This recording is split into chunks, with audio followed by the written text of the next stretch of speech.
All right, get ready to dive into something pretty unique today. We're going way back to 1989.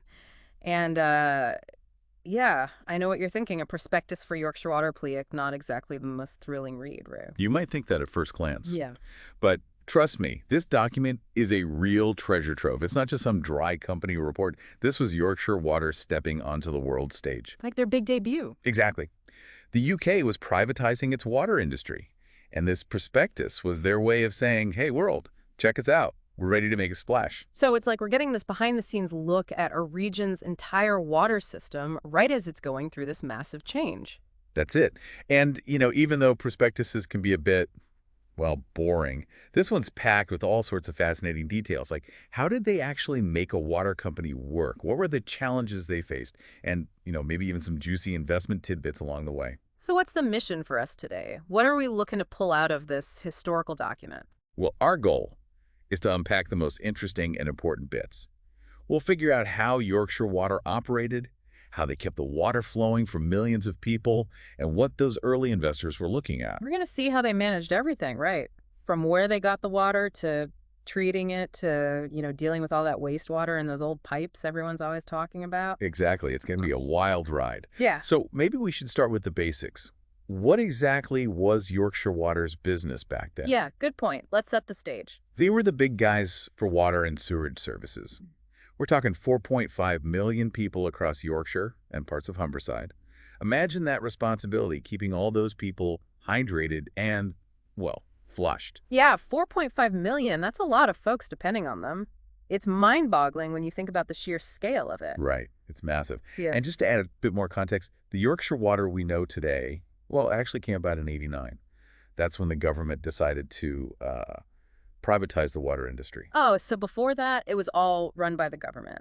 Yep. It was a government-run authority. So this prospectus, it captures them right at this super interesting moment, changing from public to private. Talk about a company in transition, right? A whole new world opening up. So we've got millions of people needing water. Where did all that water come from? What was the source? Well, Yorkshire is pretty diverse when it comes to geography. You've got those iconic Pennine Hills and the North Yorkshire moors, perfect for collecting water, but the problem was most people actually lived in the south and west. So they had a bit of an imbalance then. Yeah, you could say that. Plenty of water in some spots, tons of people in others. So how did they manage? Well, they had this incredibly intricate system. They called it the grid. The grid sounds pretty high-tech. It was. Think of it like a massive plumbing network. Reservoirs, boreholes, river abstractions, and these huge pipes called trunk mains. They used it all to move that water around. Wow, that's crazy. So they were basically playing this giant game of, like, water Tetris, trying to get the supply to match the demand across this whole huge region. That's a great way to put it. It was like a constant puzzle. And it wasn't as easy as just moving water from one point to another. They had 92 impounding reservoirs, mainly in the west. And get this, the biggest one, Grimwith, held something like 22,000 megaliters of water. Hold on. 22,000 megaliters. How much is that, like, in real-world terms? Well, let me see. To put it into perspective, that's enough to fill over 8,800 Olympic-sized swimming pools. No way. That's just insane. It's mind-boggling, right? So, while the West had those massive reservoirs, the East, well, they relied more on boreholes and river abstractions. So different parts of Yorkshire were getting their water from different places. That makes sense. And here's another layer of complexity. Each water source, it came with its own set of costs.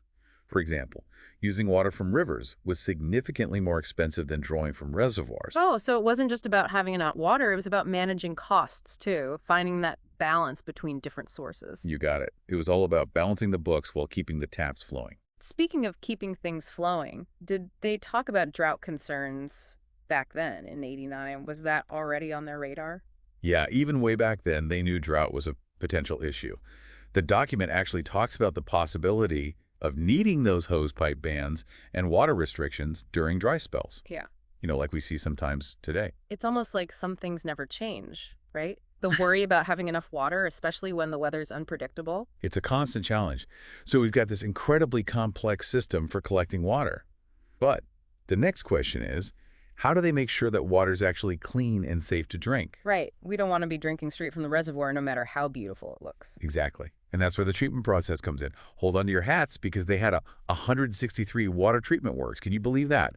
And those were just the ones they owned and operated. 163, that's a whole lot of treatment plants. It is. The 9 largest ones were handling like half of their total water supply. Talk about a huge operation. So what exactly was involved in this treatment? Did they have a secret formula or something? It wasn't exactly a secret formula, Yeah. but it definitely depended on where the water came from. Each source had its own impurities, let's say. For example, the water from those big reservoirs, well, it often had this color from peat, that brownish tint. And that required some pretty extensive treatment to get rid of. So even though the water came from these like pristine sounding reservoirs, it still needed a makeover before people could drink it. Absolutely. And then you had water from boreholes.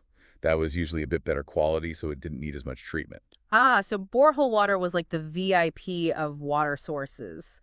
Less hassle, less treatment. Pretty much. But then, on the flip side, the water they pulled from rivers, that was a different story. That needed a lot more work, and it was more expensive to pump, as we were talking about earlier. So it's like each water source had its own personality and quirks that they had to deal with? It's a great analogy. And, on top of all that, they were also dealing with the whole aging infrastructure problem. A lot of those treatment works were, well, a bit past their prime. They were inherited from the days before 1974, when things were run quite differently. So it was like they were juggling this whole complex system while also trying to modernize their equipment and processes. That must have been a logistical headache. Oh, yeah. It was a constant balancing act. Mm. But they were in the middle of this huge program to replace or upgrade those old treatment works.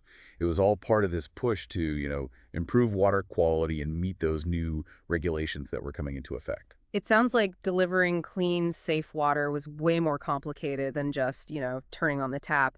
It involved this massive network of infrastructure, tons of expertise, and constant monitoring. You're absolutely right. And you know what? We haven't even gotten to the pipes that actually carried that water to people's homes. Oh, right. The distribution network. Now, that's something I can relate to. I mean, you see those news reports about burst pipes and, all that talk about aging infrastructure. Yeah. What was the situation like back then in '89? Well, in '89, most of their pipes were made of iron. Iron pipes. Sounds pretty sturdy. They were, but the problem was a lot of them were corroded, Mm-hmm. Right. rusty. And that, well, it leads to some water quality issues. Imagine rusty pipes delivering your drinking water. Not exactly what you want to see when you turn on the tap. Right. So they knew they had to do something about it. They had this massive plan to refurbish like 10,000 kilometers of pipes. 10,000 kilometers. That's like a really, really long walk. It is. Think London to Beijing and back again. That's how much pipe we're talking about. That puts things in perspective. So rusty pipes were one problem. Was there anything else they were dealing with in terms of those pipes? Oh, yeah, there was another big one. Leakage. Leakage. Like water just disappearing from the system. Yep. In 1989, they figured they were losing about 24% of all that treated water because of leaks. 24%. That's a huge amount of water just going to waste. It was a major concern, especially since, remember, they were in a region that already had those drought concerns. Now, they had made some progress in reducing leakage, but it was clear they still had a lot of work to do to improve the efficiency of that distribution network. Okay, so we've got aging treatment works, rusty pipes, and leaky infrastructure, all potentially affecting the quality of the water going to people's homes. It makes you wonder, what kind of standards were they actually trying to meet back then? Good question. And that takes us right into the regulatory world of the late 80s. See, there were these new water quality regulations set to come into effect in January 1990, and they were way stricter than anything they'd had to deal with before. So the rules of the game were changing, huh? What kind of things did these new regulations cover? They covered everything from the amounts of certain substances allowed in the water, things like aluminum, iron, manganese, even to things like THMs, which are basically byproducts of that disinfection process. So they were really digging deep into the chemistry of the water, huh?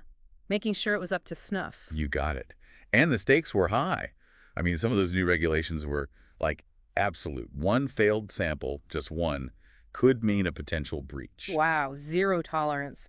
So how did Yorkshire Water measure up against all these new standards? Well, it was a mixed bag, really. They were meeting most of the standards, but had some areas where they were struggling. Like what? What were some of those problem areas? For instance, they had trouble meeting those color standards for water in some places. It was because of the peat in those reservoir catchments, remember? Ah, right. So the very thing that was giving them water was also making it harder for them to meet those standards? Exactly. It was a bit of a catch-22. And it wasn't just color. They sometimes had issues with nitrates, PAHs, turbidity. That's basically how cloudy the water is. Hmm.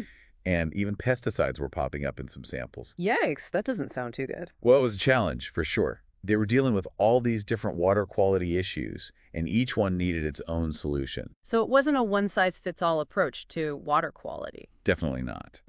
But they were working with the regulator through these agreements. They were called Section 20 undertakings and relaxations to try and address the areas where they weren't quite meeting the standards yet. So kind of like a temporary pass, a chance to get things up to par. Yeah, you can think of it that way.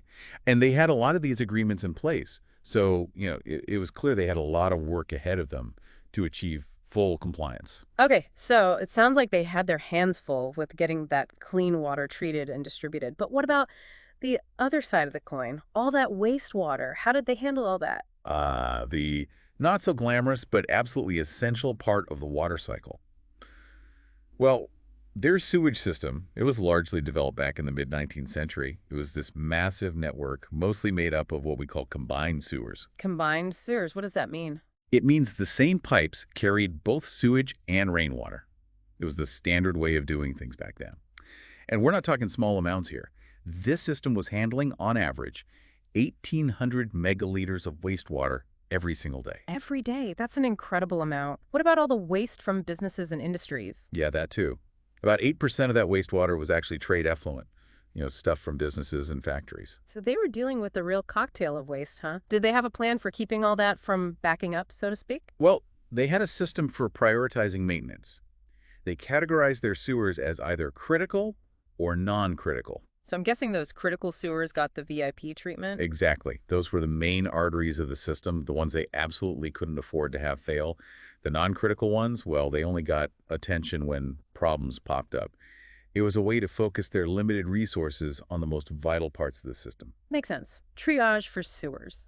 So overall, what kind of shape were those sewers in? Were they holding up okay, or were they on the verge of collapse? Well, luckily, they had started a sewer inspection program back in 1982. So they actually had a pretty good understanding of how their infrastructure was holding up. So they were keeping tabs on things. Yeah, they had a handle on it. By '89, most of their sewers, both critical and non-critical, were considered to be in reasonable condition. They didn't need immediate repairs. Yeah. But there was a small percentage that, well, needed some serious TLC. So a few trouble spots, but overall not too bad. Right. They were aware of those areas needing improvement.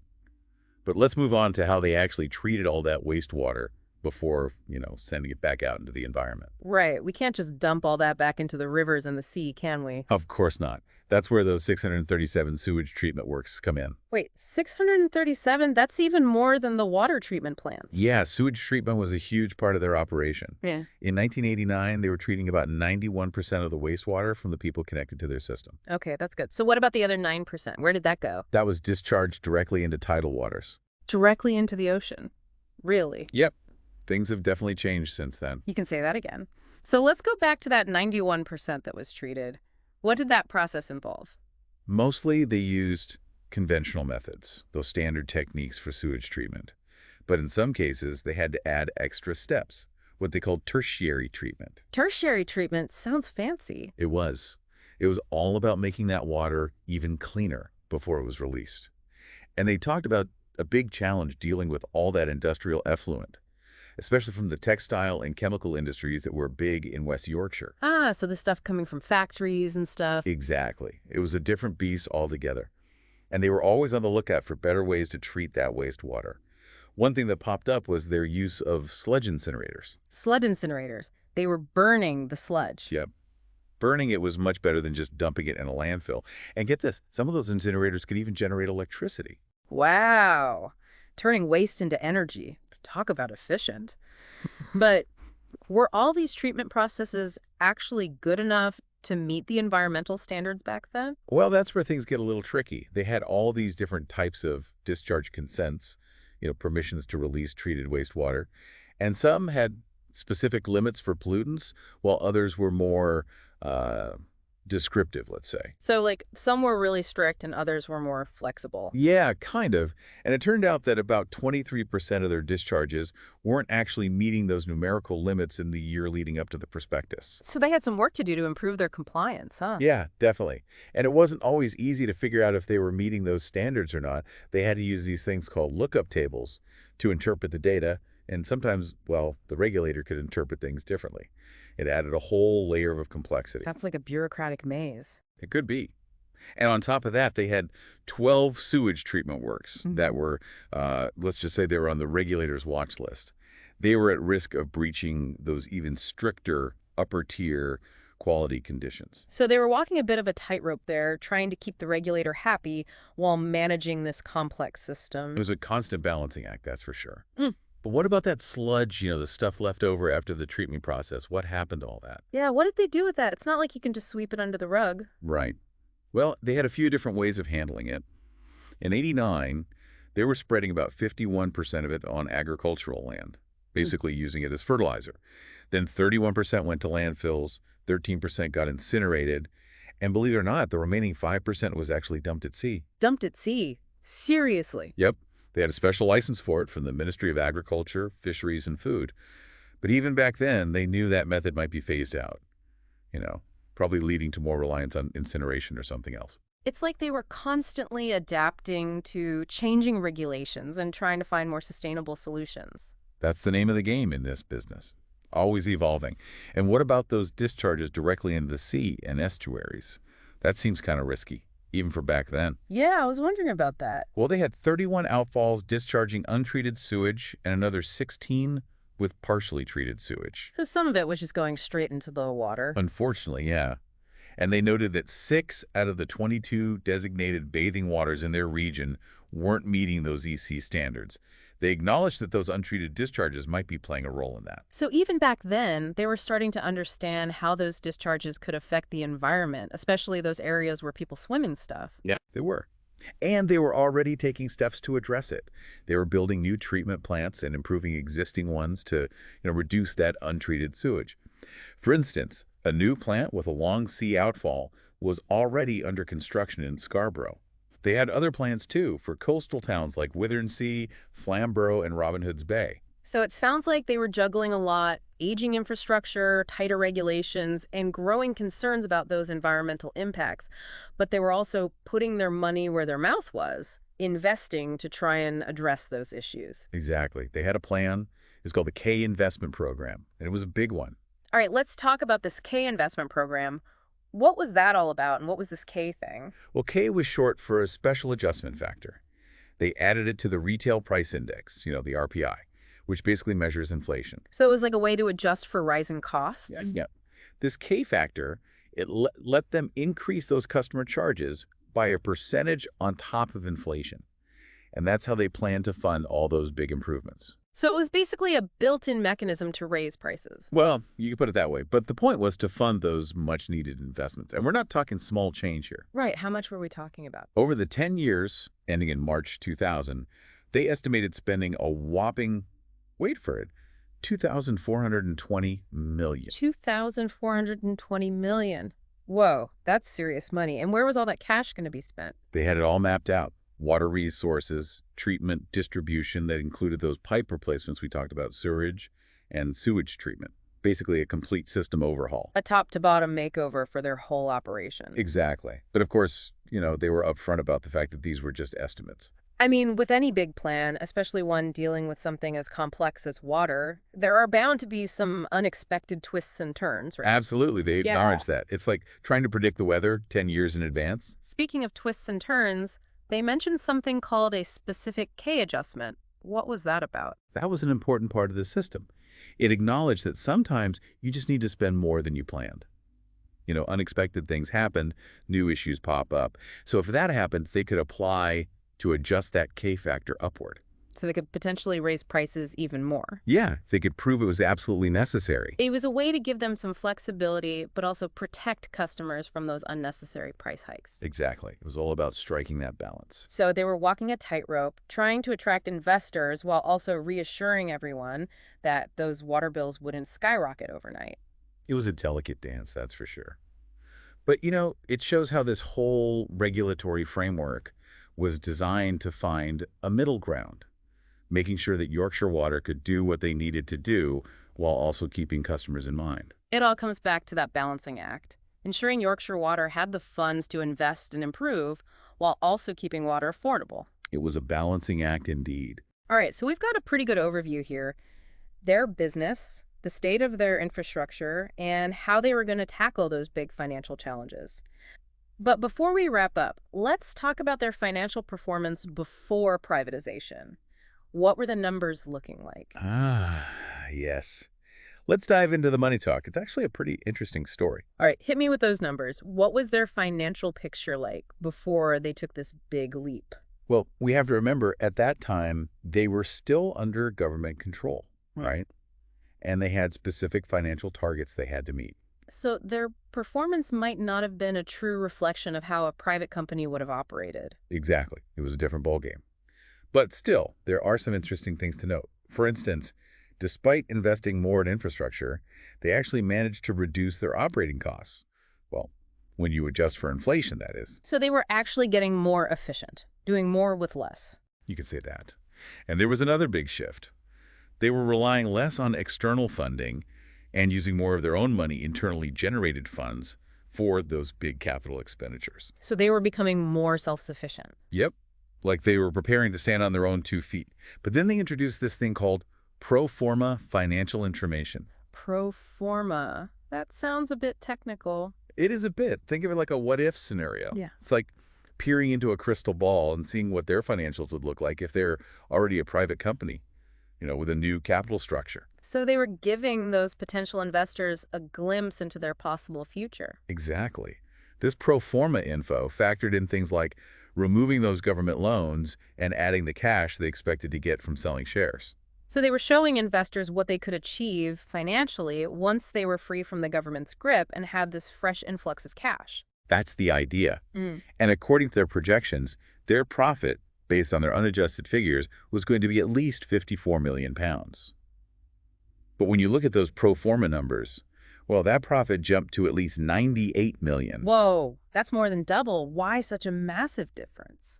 It all boiled down to changes in their interest and tax obligations. You see, with that new capital structure, they weren't burdened by those government loans anymore, and they were also benefiting from that cash injection from investors. So it was like a financial weight had been lifted and they were ready to take off. Exactly. Privatization was going to have a major impact on their bottom line, which made them a pretty attractive investment. But what about those dividends? Were they offering investors a share of the pie? That's the big question, right? Were they going to share the wealth? Of course. They were planning to pay a final dividend of 10.28 pence per share for the year ending March 1990. And they even calculated what they called a notional annual dividend of 15.42 pence per share. Notional? What does that mean? It was basically what they believed they could have paid out if they'd been a private company for the entire year. Ah, so they were really trying to show investors their potential even though they weren't fully privatized yet. Exactly. It was like they were saying, look at what we can do when we're unshackled. And to sweeten the deal even further, they also mentioned their plan for a progressive dividend policy. Progressive? It means they were aiming to at least maintain those dividend payments in real terms, meaning they would be adjusted for inflation, so they wouldn't lose value over time. So investors would be sharing in the future growth of the company, not just getting a slice of the current pie. That's the idea. They were pulling out all the stops to attract those investors. But with all those ambitious plans and that massive investment program, how are they going to balance all that with, keeping customer costs in check? That's the million-dollar question, isn't it? How do you invest in the future without making water unaffordable? It's a tough challenge, and one we're definitely going to need to explore further. I'm really curious to see how they plan to walk that tightrope. We'll dig into the details of their financing strategy and all those regulatory hoops they had to jump through, and we'll see what kind of impact all of that could have had on those customer bills. It's going to be fascinating to see how this whole privatization thing played out. Stay tuned, everyone, as we continue this deep dive into the world of Yorkshire Water in 1989. So we left off talking about how Yorkshire Water was planning to pay for all those upgrades and improvements, that huge investment program. It's a lot of money, right? So where was it all going to come from? Well, they had a pretty smart plan, a multi-pronged approach, you could say. First off, they were going to use their own internal resources, basically taking those profits and plowing them right back into the business. So they were pulling themselves up by their bootstraps, using their own financial strength to fuel those improvements. Exactly. But, given the scale of what they were trying to do, just relying on profits wouldn't cut it. So they also planned to tap into some external financing. And that probably meant taking on more debt. Right, most likely, yeah. Yeah. But here's the thing, they'd already secured a pretty hefty borrowing facility, something like $600 million.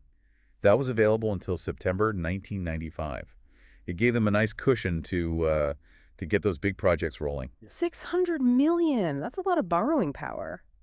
But remember, they were also entering this whole new world of economic regulation with the Water Act of 1989. How did that affect their ability to, borrow and invest? That's a great point.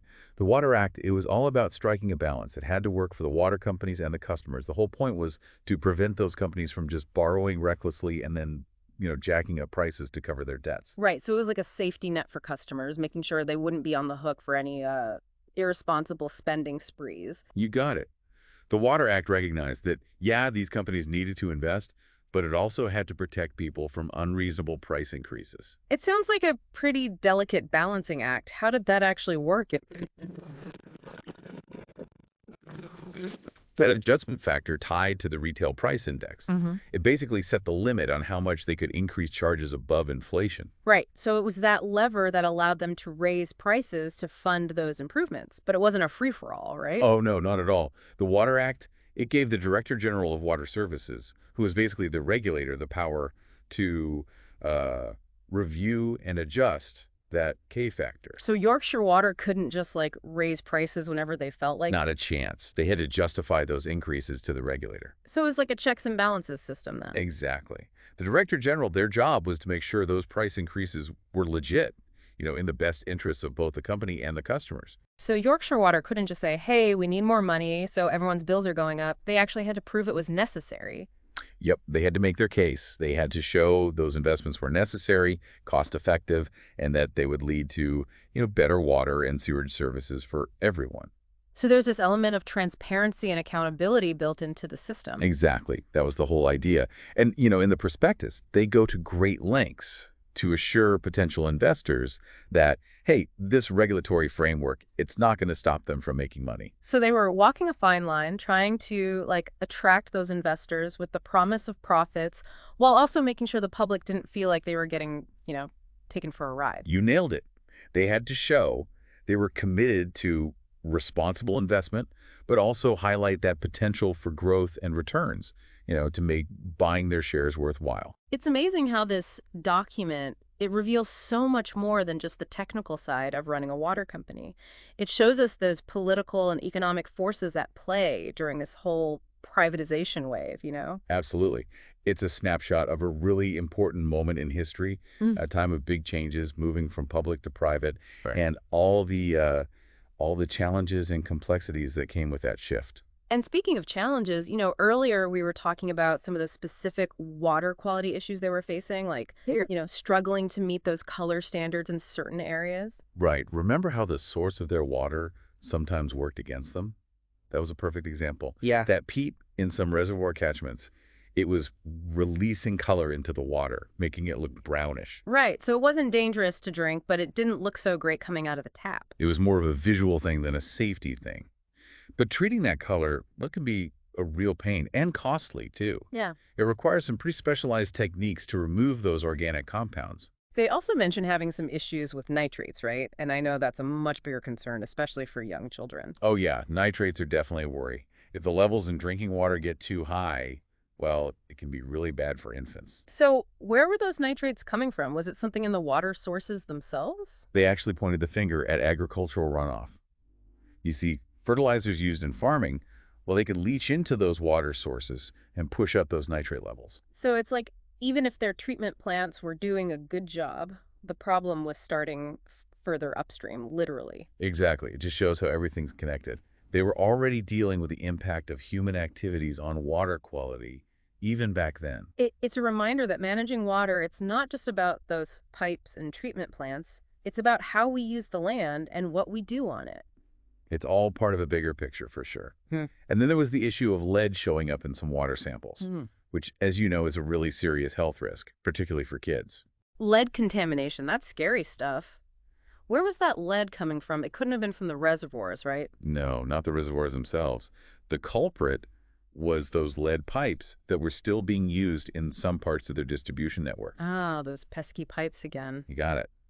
Over time, that lead can actually leach out of those pipes into the water, especially in areas where the water is soft and acidic. So it was another infrastructure issue that needed to be addressed. It was. They knew those lead pipes had to go if they wanted to protect public health.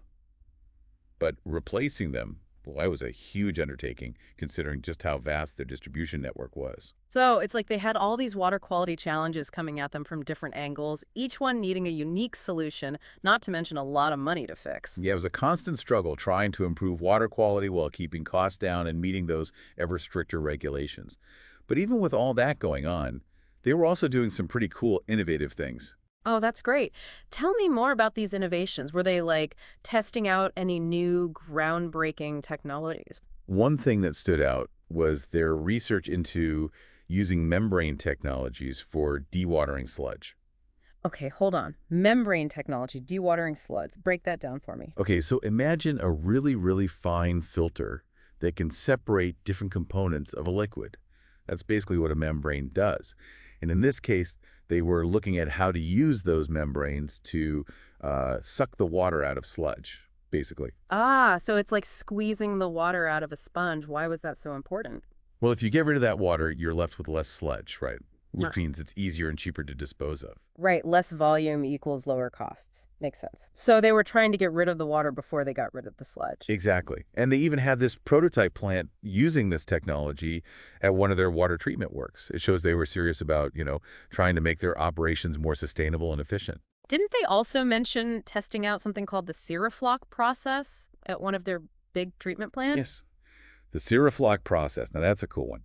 They were using pulverized magnetite in this process. It's a type of iron ore. Iron ore. You mean like the stuff they use to make steel? Yep. Sounds kind of weird using it in a water treatment plant, right? Mhm. But those magnetite particles, they're clever little things. They can attach themselves to impurities in the water, and then you use a magnetic field to pull them out, leaving the water cleaner. So it's like using magnets to clean water? You could say that. And this technology wasn't just about making the water cleaner. It could actually save them money compared to those old traditional treatment methods. Plus, they were getting royalties for supporting the sale of Cirroflex equipment in the UK. So they were making money from their innovation. Talk about a win-win. They were thinking ahead, that's for sure. And, that forward-thinking approach, it also applied to how they charged customers. They were actually moving away from that system based on property values and toward one based on, how much water people actually used. So they were switching to meters. Exactly. Yeah. It was a big change. It encouraged people to be more mindful of their water use, knowing they'd be charged for every drop. And it gave Yorkshire Water better data on water usage, which helped them manage their resources better. Sounds like a win for everyone, right? Saving water and money. It did have a lot of benefits, but there were some concerns too. Some people argued that this metering system, it could be unfair to larger families or people with medical conditions that require them to use more water. Right, so while it was more efficient, it wasn't perfect. Exactly. There were always trade-offs. But, the shift to metering, it was still pretty new back then. They were part of those national metering trials, trying different approaches and gathering data to figure out how they wanted to charge people in the long run. It's funny how something like water bills, something we all kind of take for granted, can have such big implications. It affects everything from conservation efforts to, well, how affordable water is and how people feel about the whole system. You're absolutely right. It all comes back to that delicate balance they were trying to achieve, meeting the needs of their customers, their investors, and, well, the environment. Speaking of balance, we've covered so much in this deep dive infrastructure, financing, water quality, innovation, those billing practices. But beyond all those details, what was the main message Yorkshire Water was trying to get across in this prospectus? I think they were really trying to present themselves as a company that was ready to grow, ready to be profitable, ready to embrace the challenges and opportunities of, becoming a private entity. A company that could serve their customers and their shareholders. Exactly. They emphasized their commitment to investing, improving their services, and meeting those tougher standards. But they also made it clear that they saw potential for generating returns for those shareholders and contributing to the UK economy. So they're trying to be like a good corporate citizen while also being a successful business. That's the heart of privatization, right? Trying to make those two things work together, even though sometimes they can feel a bit at odds. And this prospectus, it gives us a glimpse into how they thought they could achieve that balance, looking after their customers, their investors, and the environment. It's a story about adapting, innovating, and constantly searching for that sweet spot between public good and private gain. It makes you wonder, how did all this actually play out in the years after this prospectus came out? Did they reach those goals? Were they as successful as they hoped? Those are the questions, aren't they? This prospectus is just the beginning of the story. It lays out their vision, their plans. But to see how it all actually unfolded, well, we'd need to look beyond this document. Dig into their annual reports, read news articles from that time, maybe even look at some academic studies that analyze the impact of privatization on the water industry as a whole. Sounds like we've got another deep dive on our hands. It would be really fascinating to track their progress and see how those initial projections matched up with reality. I'd be up for that. I'm Yeah. always curious to see what happens in the long run, how those promises and projections actually translate into, real world outcomes. Especially today, with all the concerns about water scarcity and climate change, it'd be really interesting to see how Yorkshire Water's challenges and strategies have evolved over the decades. Oh, absolutely. Have those investments they planned actually been enough to keep up with the growing demand and those climate impacts? Have they made progress in things like water conservation and pollution reduction? These are the questions we need to ask, not just about Yorkshire Water, but about the whole water industry, both here in the UK and, globally. It's amazing how much we've uncovered, right? We started with this document that seemed like it was going to be pretty dry and technical, but it's led us to so many interesting questions and possibilities. That's what I love about exploring and learning new things. It's not always about finding all the answers. Sometimes it's about sparking that curiosity, getting us to think about things in a new way, ask those questions that maybe we hadn't considered before. And that's what we're all about here on the deep dive, right? We want to bring you those aha moments, those unexpected insights that make you see the world a little differently. We want to make even the most complicated topics, engaging and accessible, because we believe that knowledge is power. And understanding essential services like water management, well, that's crucial for making informed decisions, both for ourselves and for society as a whole. We're all in this together, right? Couldn't have said it better myself. And while we may not have answered all the questions today, hopefully we've given you a good foundation, a better understanding of the history, the challenges, and those innovative things that have shaped Yorkshire Water and the water industry in general. And who knows? Maybe this deep dive will inspire you to go out and do some exploring of your own. There's a whole world of information out there just waiting to be discovered. So until next time, keep those minds curious and keep those taps flowing. Cheers to that. We've spent the last two parts of our deep dive going deep into how Yorkshire Water was run back in 1989. Their water sources, how they treated water, those financial projections, and that big K investment program. But this prospectus, remember, it was basically a sales pitch to investors. So it makes me wonder, what about everyone else? What about the public? How did people feel about their water being privatized? That's a great question. And honestly, this document doesn't really say much about that. Its main goal was attracting those investors, focusing on the business side of things. Yeah, that makes sense, I guess. It was a prospectus after all. But it does get me thinking, were people excited about the potential for improvements? Maybe finally getting rid of those rusty pipes and leaky sewers? Or were they more worried about things like, prices going up and whether a private company would really care about the public good? My guess is there were probably a lot of different reactions.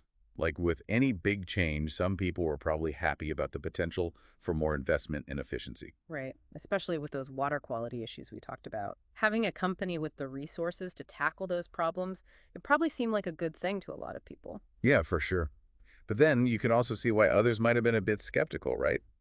Handing over a vital resource like water to private companies, well, it raises questions. It's a debate that still goes on today.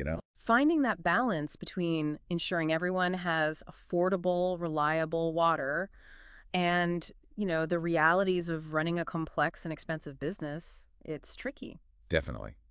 There are no easy answers. Mm. But looking at this prospectus, it gives you this snapshot of how that debate was playing out back in the late 80s.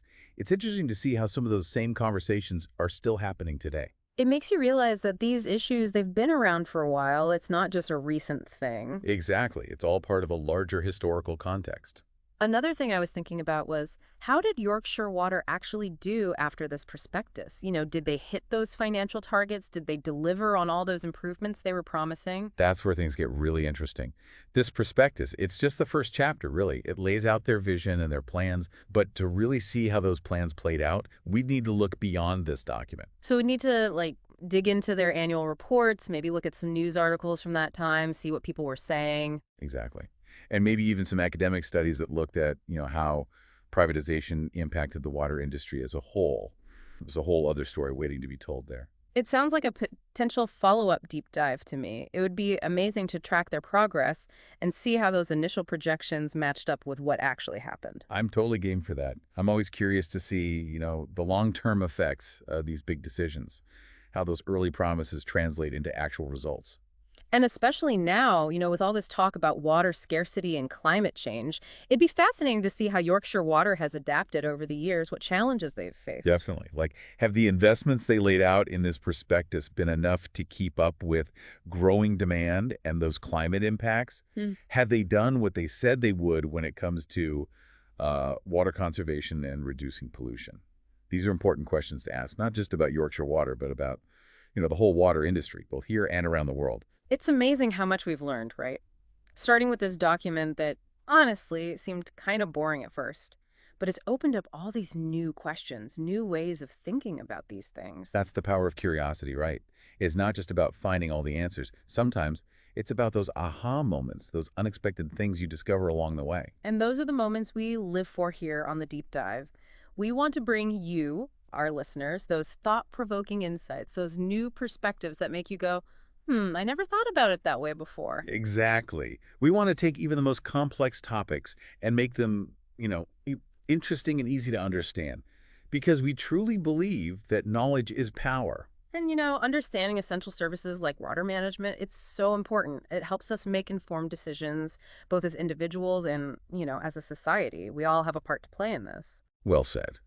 And while we may not have all the answers, hopefully we've given you a better understanding of how Yorkshire Water and the water industry as a whole got to where they are today. The Yeah. history, the challenges, the innovations, it's all connected. It's a story that's still being written, right? Absolutely. So until next time, folks, keep asking those questions, keep learning, and for goodness sake, keep those taps flowing. Cheers to that.